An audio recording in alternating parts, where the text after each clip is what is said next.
சீனாவில் நடந்த ஒரு உண்மை உணர்வை வைத்து புனையப்பட்ட கதை இது. இந்த உலகத்தில் ஒவ்வொரு வாழ்க்கை துணையும் கடவுள் கொடுத்த வரம். ஒரு நாள் சாலை ஓரத்தில் அவள் விழுந்தாள். ஒரே நொடியில் வாழ்க்கை தலைகீழானது. மூளையில் இரத்த கசிவு, மருத்துவமனை, அவசர அறுவை சிகிச்சை.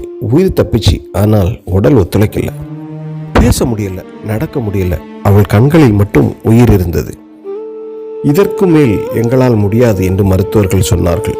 அவளே சொன்னாள், நான் உனக்கு சொன்ன, என்னை ஏதாவது ஒரு அனாதை விடுதியில் சேர்த்து விட்டு போ. அந்த நொடியில் ஒரு மனிதன் உடையலாம், ஆனால் அவன் உடையல. அவன் சொன்னான், நீ என் வாழ்க்கையை எப்படி நான் விடுவேன்? அவன் ட்ரக் ஓட்டுறவன், சாலை தான் அவன் வீடு. அந்த ட்ரக்கை அவன் ஒரு வீடாக மாற்றினான். காரணம், 24 மணி நேரமும் அவளுக்கு பார்த்து பயிற்சி செய்ய ஆள் வைக்கிறதுக்குள்ள படபலம் அவன்கிட்ட இல்லை. அதன் விளைவாக தானே அந்த பயிற்சியை கொடுப்போம் என்று முடிவு செய்து அந்த ட்ரக்கை ஒரு சிகிச்சை அறையாக மாற்றினான். ஒரு பிரார்த்தனை மண்டபமாக மாற்றினான். ஒவ்வொரு நாளும் அவன் கையால் தான் உணவு, அவன் கையால் தான் குளியல்.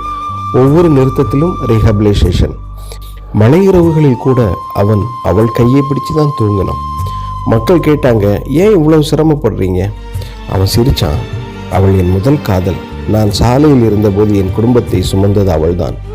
இப்போது அவள் வீழ்ந்திருக்கிறா, நான் எப்படி விட முடியும்? நாட்கள் போனது, மாதங்கள் போனது.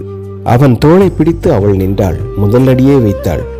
மருத்துவர்கள் கூட நம்ப முடியல. அது மருந்தில்ல, அது காதல். பல வருடங்களுக்கு பிறகு அவள் சொன்ன முதல் வாக்கியம், என் கணவன் என்னை விடாத மனிதன், அவர்தான் என் கடவுள்.